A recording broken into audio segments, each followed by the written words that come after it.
A ver, pues vamos a hacer esto en perspectiva cónica, pero apoyado en una generatriz y en posición oblicua respecto al cuadro, ¿vale? En la otra clase lo vimos así, lo vamos a ver en esta posición. Fijaros que, tal y como se ve en la cámara, si lo pongo en esta posición, esta circunferencia que se proyecta según una elipse va a ser mucho más excéntrica, más alargada que esta de aquí, ¿no? ¿Vale? Bueno, pues cuanto más me acerque, más se incrementa ese efecto, ¿no? Vale. Lógicamente, si dejo esto hacia un lateral, incluso puede llegar un momento en que ya no lo vea, ¿no? Bueno, pues vamos a colocar más o menos esta perspectiva, tal y como la vemos ahí, ¿de acuerdo? Entonces lo colocamos así en una posición cualquiera, con un ángulo cualquiera, dibujamos la línea del cuadro, sabemos que es una línea horizontal, trazamos ahí la línea horizontal.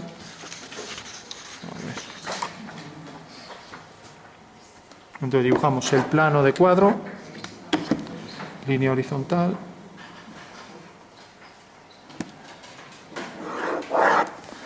Trazamos la posición del punto de vista sobre una vertical.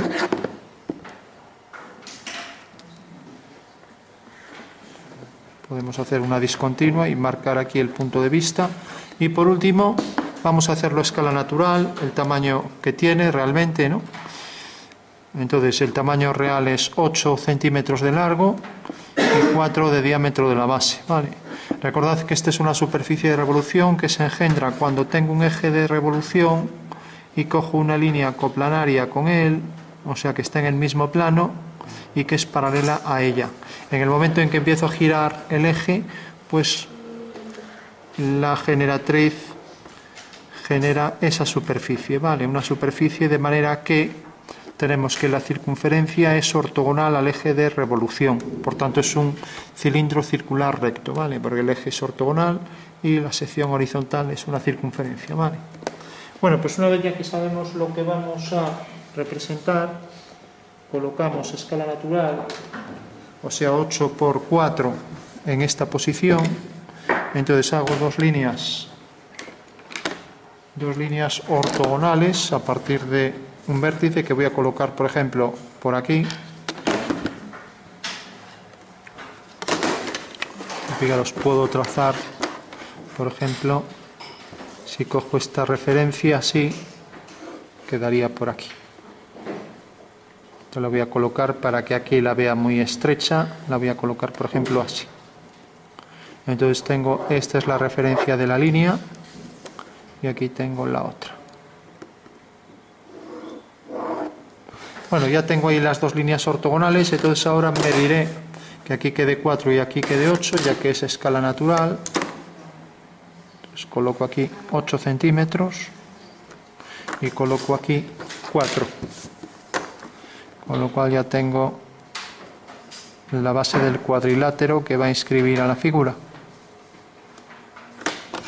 Hago ahora dos ortogonales, ambas, y ya tengo el rectángulo donde voy a escribir el cilindro, ¿vale?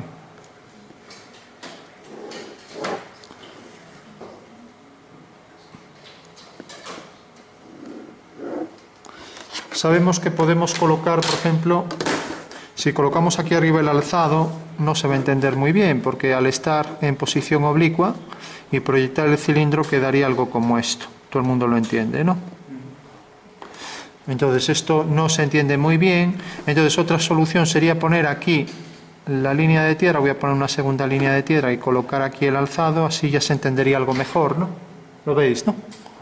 Y hay una última posibilidad y es, para no ocupar aquí espacio, y es, si yo corto la figura, imaginaros que esto es un salchichón, lo corto ortogonalmente y ahora esa rodaja la giro 90 grados, ¿vale? Entonces, ¿qué pasaría? Pues que marcaría aquí esa sección abatida, ¿vale? De manera que marco aquí un rayado a 45 grados. Bueno, eso quiere decir que ahí he hecho una sección que le he girado 90 grados y aparece en verdadera forma, con lo cual ya no necesito hacer un alzado, ¿vale? O sea que los recursos de los cortes, las secciones, las roturas me facilitan mucho las cosas, ¿no? Por ejemplo, si el cilindro fuera muy largo, pues podría hacer esto. Lo interrumpo con línea hecha a mano alzada y ahora le pongo aquí la cota. Imaginaos que en vez de 8 mide 40. no me llega el papel para poner 40, entonces pongo aquí 40 y esta rotura me está indicando que realmente esto es 40, ¿lo entendéis, no? O sea que en realidad esos son recursos del dibujo técnico. Entonces dibujo aquí la circunferencia que tiene ese diámetro, no sé si me valdrá esta, no me queda pequeño, bueno, dibujo el eje longitudinal, sabemos que es eje de revolución y eje de simetría, entonces trazo por aquí la mediatriz y ya sé que por ahí va a pasar el eje de revolución, ¿vale? Y por último trazo entonces la línea que pasa por este punto y por este. Bueno, pues esta línea debe ser más fina que las líneas del dibujo, entonces si lo hacéis a lápiz lo marcáis menos, ¿no? Eje longitudinal, eje de revolución de la superficie. Y ahora podemos prolongar esta línea para ver dónde tiene la traza, la recta, ¿vale? La tiene aquí.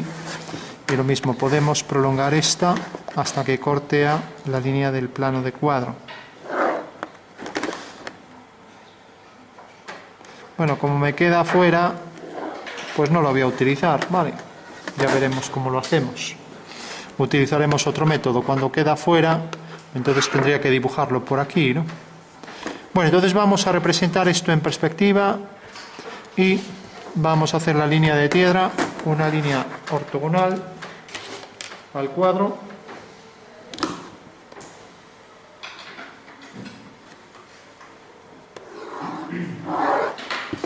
La línea de tierra, una línea paralela a la línea de PC, no sé en qué estaba pensando ahora. Bueno, y subimos las trazas, estas dos, esta no la tenemos, entonces subimos solo estas dos, mediante líneas verticales. Ahí tenemos una traza, voy a llamar recta A, traza de A, siempre las trazas a la línea de tierra. La otra traza será esta, línea B, traza de B, traza de B, y esa que no la tenemos. Y ahora hago una paralela a esta línea y tengo así la fuga de estas dos líneas, ¿vale? Por último llamaré a esta línea C y también haré una paralela a esta para obtener su fuga. Esta es la traza de B y la traza de C, ¿vale? Recordad que las trazas es donde las líneas cortan a el plano de cuadro, ¿vale? Bueno, entonces cojo la regla y hago las paralelas a esas dos por el punto de vista.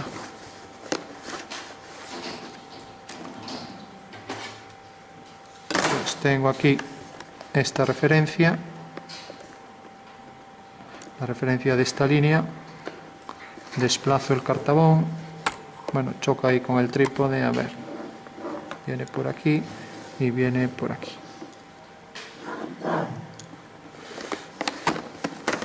A ver, completo esta.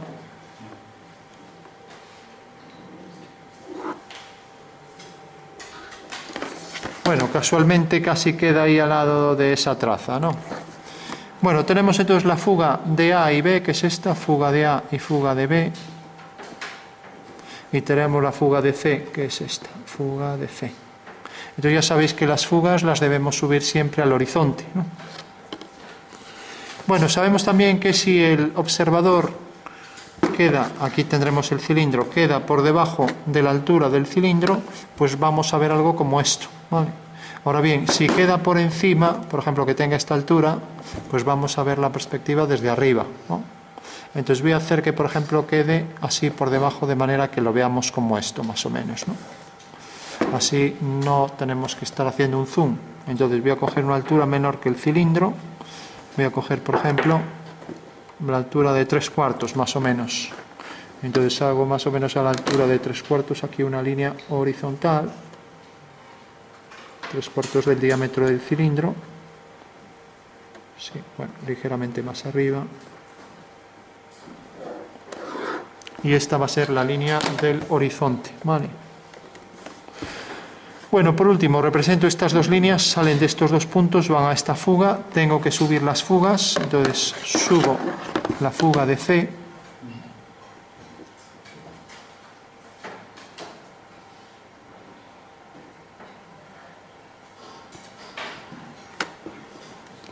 Subo la fuga de C aquí arriba y subo la fuga de A y de B.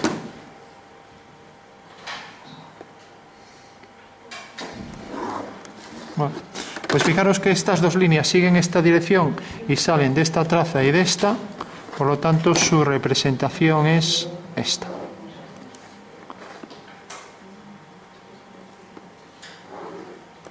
Bueno, ahí tenemos ya la perspectiva de estas dos. Y ahora tenemos la perspectiva de esta, sale de este punto y va a este punto. Con lo cual ahí la trazamos, ¿vale? Bueno, por último decíamos que no teníamos esta de aquí. ¿Cómo la podemos obtener? Pues fijaros, así de simple. Fijaros que el prisma es este, donde se va a inscribir el cilindro. Y aquí está el punto de vista, ¿no? Entonces, si quiero saber dónde cae este punto, entonces uno el punto de vista con este, o sea, hago este rayo visual imaginario, y vemos que ese rayo visual corta al cuadro en este punto, ¿no? Punto P, ¿vale? Bueno, pues solo tengo que subir este punto y ahí estará la perspectiva de ese punto, ¿vale? Porque realmente él, cuando está viendo este punto, lo está viendo exactamente aquí, ¿vale? Entonces, si yo lo subo ahí, sobre su perspectiva, ahí lo tendré, ¿vale? No, aquí no hay nada ojo, esto es todo exacto matemáticamente. O sea, si tú alineas esto con el punto de vista, fíjate que aquí estaría el plano de cuadro, imagínate un cristal, ¿no? Imagínate, aquí tenemos una especie de cristal, ¿no? Si yo quiero saber con total exactitud dónde está este punto, lo puedo alinear con el punto de vista y fíjate que me corta aquí, o sea, corta aquí, ¿no? ¿Lo ves, no? Bueno, pues este punto, si ahora levanto una vertical, queda sobre esta línea, ¿no? ¿Ya? La perspectiva de esta línea es esta. Entonces, al hacer una vertical, quedará ahí, ¿vale? Claro, pero ahora que no tenemos eso... ¿Que no tenéis? Ahora que no tenemos... O sea, ¿cómo se calcula colocar V y...? Bueno, V lo tenéis que tener, pues si no tenéis el punto de vista no tenéis ni la fuga ni tenéis nada. Pero para hacer eso... Bueno, pues fíjate, alineas V con este punto, ¿no? Y donde corta levantas una vertical, ¿no? Entonces levantamos aquí una vertical y ya está. Una cosa es que yo lo hiciera ahí en el espacio para que se entendiera, ¿no? Pero, lógicamente, si alineo, corta aquí, levanto la vertical y esa es la perspectiva del punto T, es esta, T', ¿vale? Con lo cual, como esta línea es paralela a la C, o sea, la línea D es paralela a la C, entonces por este punto haré una paralela que va a la misma fuga, ¿vale? Eso quiere decir que si prolongo esta línea, se cortaría, si está bien dibujado exactamente, donde se cortan estas dos en la vertical, ¿no? O sea, iría al mismo punto, ¿vale? Con lo cual ya tengo la figura en perspectiva, ¿no? El rectángulo en perspectiva, ¿vale? Bueno, y ahora solo tengo que colocar esta altura la debo colocar ahí en vertical. Vale. Bueno, entonces coloco esta altura aquí en vertical y ya puedo trazar el prisma al completo. ¿De acuerdo? Entonces, prolongo esta línea, hago verticales por cada uno de los vértices del rectángulo que se transformó en ese cuadrilátero trapezoide.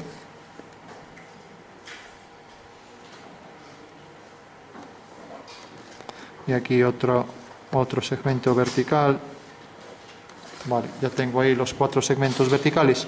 Ya solo tengo que coger la medida real que está aquí en planta, que es 4, o sea, esta medida, o también medir aquí 4. Y ahora ya sé que ese prisma tiene ahí 4 unidades de altura, ¿no? Bueno, y una vez que tenemos ya el prisma donde va a ir incluidas las 2 circunferencias, donde van a ir inscritas, fijaros que corta aquí detrás, pues fugaremos hacia aquel punto de fuga y aquí fugaremos hacia este punto de fuga. Vale. Bueno, ya tenemos el prisma que tiene esta cara y esta. Como veis, esta va a ser más estrecha, una elipse más alargada, más excéntrica que esta. Esta es más circunferencia. Vale.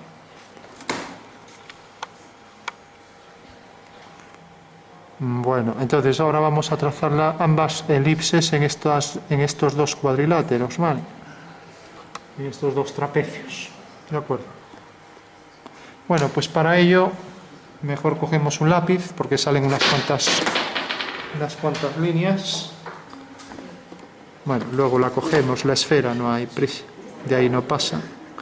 Tenemos una diagonal, tenemos la otra, y lo mismo aquí, una diagonal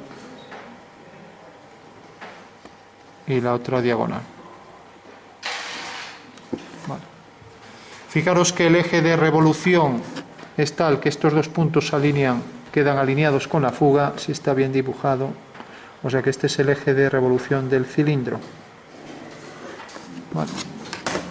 Y ahora aquí podemos hacer las dos verticales, de manera que tengamos ahí los ejes conjugados de la elipse, ejes que forman 90 grados en la realidad, ¿no? Entonces tenemos aquí un eje vertical y aquí el otro eje vertical.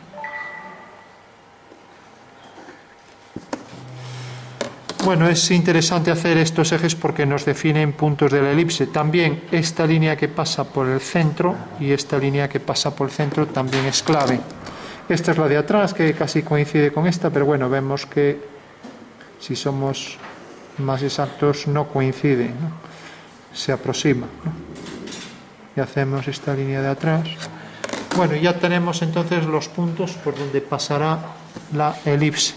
Fijaros, sería este punto, sería este. Voy a trazarlos así con un poco más de grosor para que se vea. Este punto y este. Y aquí sería este y este. Tenemos ahí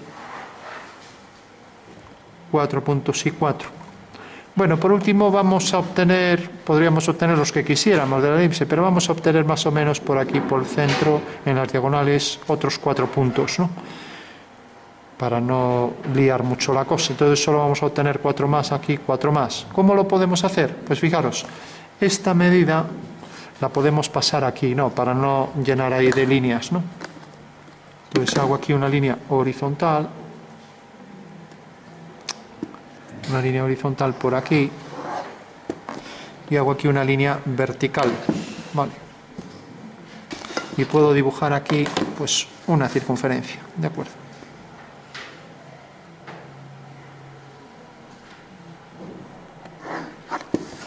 Fijaros que si cojo aquí una circunferencia que tenga por diámetro esta longitud, la puedo trazar aquí mismo, el punto medio queda aquí, entonces ya puedo trazar ahí la línea que pasa por el medio.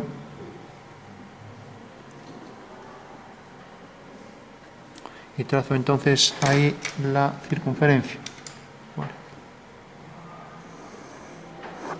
Bueno, este es el punto medio, por lo tanto puedo hacer aquí una circunferencia o una semicircunferencia, como quiera. Con la semicircunferencia me llega, ¿no? Bueno. A ver si he cuadrado bien. Bueno, tengo ahí la semicircunferencia, ¿no? Por último, completo aquí esta línea y hago la diagonal. Diagonales que también tengo aquí, ¿no? Entonces, levantando por aquí una línea vertical, digo, esto es para hacer ya con precisión la elipse, haciendo aquí la vertical por este punto. Fijaros que una diagonal sobre la circunferencia es tal que pasa por este punto y por el centro y detecta aquí este punto. ¿Lo veis, no? ¿Veis ahí ese punto de intersección? Vale. Bueno, pues si este punto lo proyecto aquí, puedo fugar y obtengo ya su posición exacta, ¿no? Entonces, si hago ahí una horizontal, trazo por aquí la horizontal y me interesa la posición exacta de este punto, que es esta. Vale. Es este punto. Entonces, al fugar hacia la fuga, pues tengo que cortar aquí, ese será un punto de la elipse y este será otro punto de la elipse, ¿vale? Y si bajo una vertical y aquí otra vertical, tendré sus correspondientes, ¿vale? Entonces hago ahí 2 líneas verticales. Entonces la vertical intercepta la diagonal en este punto. y la vertical intercepta la diagonal en este punto. Con lo cual ya tengo ahí la posición de 4 puntos más de la elipse y ya puedo trazarla con más exactitud. ¿Vale? Bueno, se entiende eso. Fijaros que aquí lo que estoy es simplemente cogiendo en una circunferencia la intersección de la circunferencia con la diagonal. Pues esto, si lo trajera hacia aquí y lo girara, pues obtendría que en el giro, pues vemos que esta línea fuga hacia aquí. Entonces, a partir de este punto, trazo por ahí la línea y ya tengo su posición real, ¿vale? O sea, esto es como si este punto lo traigo para aquí y lo proyecto a la fuga, ¿vale? Bueno, y esos mismos puntos me valdrán también para aquí, o sea que podría también trazar aquí esta línea. Vemos que corta, a ver si se ve bien, vemos que corta aquí y entonces fugando hacia la fuga obtengo aquí su posición y su posición. Vale. Ahí tengo otros dos puntos, ¿no? Y lo mismo, ahora al hacer esta línea, vemos que esta línea corta en este punto, fugo hacia aquí,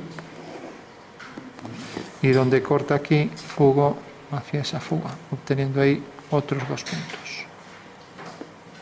A ver, aquí donde corta debo fugar, y veo que corta aquí. Bueno, pues esos serán puntos. Claro, aquí ya hay que ser muy preciso para atinar bien, porque aquí con medio milímetro que vayamos perdiendo en cada trazo ya se va distorsionando. O sea, ahora la elipse, aunque podría calcular los puntos que quisiera, ¿no? Con estos 8 ya puedo arreglar bastante bien, y ahora viene lo más difícil, trazar la elipse, ¿no? Entonces pasa por ese punto, entra tangente siempre por los puntos de los cuadrantes, pasa por este punto, entra tangente por aquí. Ahora viene lo más difícil, pasa por este punto. Ahora incluso a ojo pues me dice que pasa un poco más hacia aquí, pero bueno, ya eso es cuestión de trazado.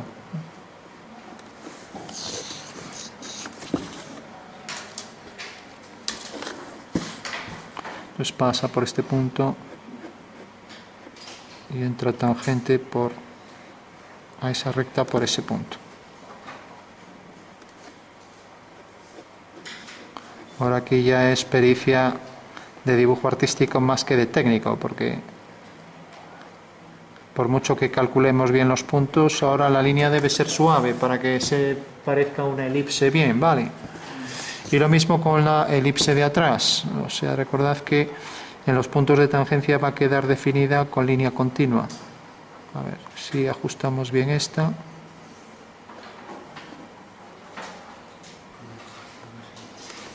Esta ya viene por aquí, pasa por este punto.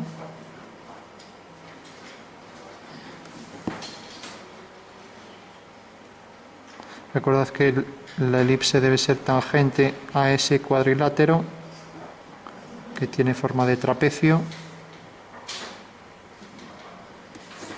Y bueno, tenemos ya las dos elipses, ¿vale? Y por último, pensad también que todas las elipses, aunque tengan este centro fuera del centro de la elipse, o sea, está descentrado, realmente cualquier elipse que hagamos, tenga la excentricidad que tenga, siempre podremos trazar dos diámetros principales, de manera que dejan estos 4 trozos iguales, simétricos, ¿vale? O sea que siempre se puede hacer esto en cualquier elipse, ¿no? Eso quiere decir que es imposible que una elipse adopte una forma más afilada por un lado, sería un ovoide, ¿no? O sea, esto no sería una elipse. La elipse tiene que tener los 4 trozos iguales o con simetría, ¿no? Sí. Antes de las elipses, Sí. cuando cogiste los 4 centímetros de la arista para representarla arriba, Esta. ¿dónde la pones? La pongo aquí a partir del vértice. Ah, vale. Y fugo. Bueno, una vez que tenemos esto, ojo con esto. Esto es otra cuestión importante. Si yo ahora trazo las tangentes a ambas circunferencias, si está bien dibujado debe pasar por esta fuga, ¿vale? O sea que ojo con eso, que es otra de las cuestiones que no es fácil, ya que este es el contorno del cilindro, ¿vale? O sea que debe ser tangente a las dos elipses e ir hacia esa fuga, ¿vale? Y lo mismo aquí. Si están bien dibujadas las elipses, deben ser perfectamente tangentes, o sea que esta línea será perfectamente tangente a ambas elipses, ¿vale? De acuerdo.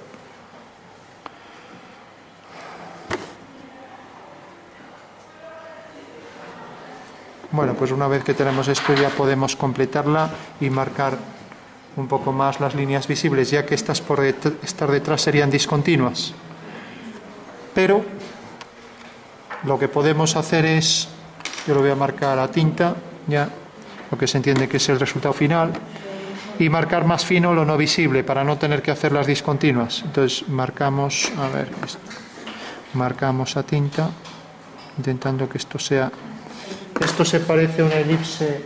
Vi por ahí que lograron encontrar plantillas de elipses de distinta excentricidad, o sea, algunas plantillas que tienen elipses alargadas. ¿Sí?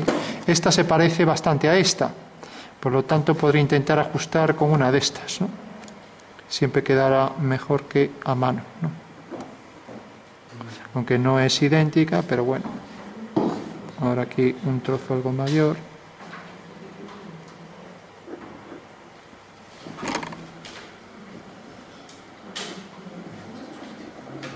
Hacer arcos elípticos con fragmentos no es fácil, ¿no? Pero bueno. Y ahora esta de aquí es ya más casi circunferencia que elipse, se acerca mucho a la circunferencia. Entonces hasta puedo aprovechar un fragmento de plantilla de circunferencias. Tiene una excentricidad que se acerca mucho a la circunferencia, por lo tanto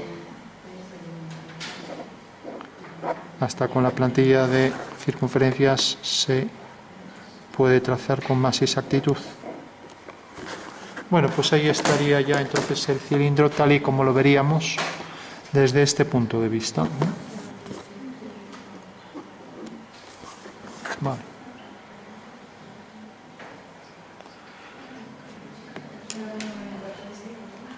Bueno, por último ya, para concluir, recordad que si esto lo recortamos, lo ponemos aquí. Vamos a marcar bien la línea esta.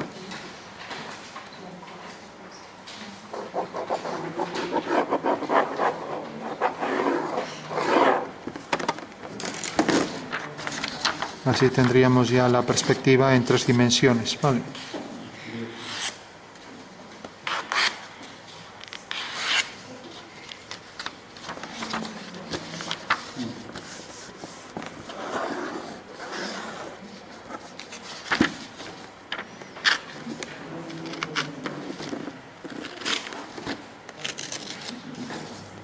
Bueno, pues ahí nos quedaría entonces la perspectiva tal y como se vería si la coloco aquí. Vamos mejor a recortarlo para que sea menor. No, las láminas no van nunca cortadas. Esto es para que se entienda en 3D. Pero nada más.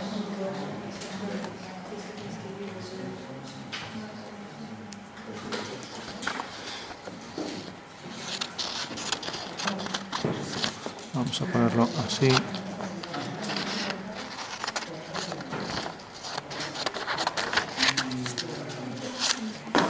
Bueno, pues este sería ya el resultado final, lo que se vería. Cogemos el cilindro, a ver qué estaba por ahí. Vale.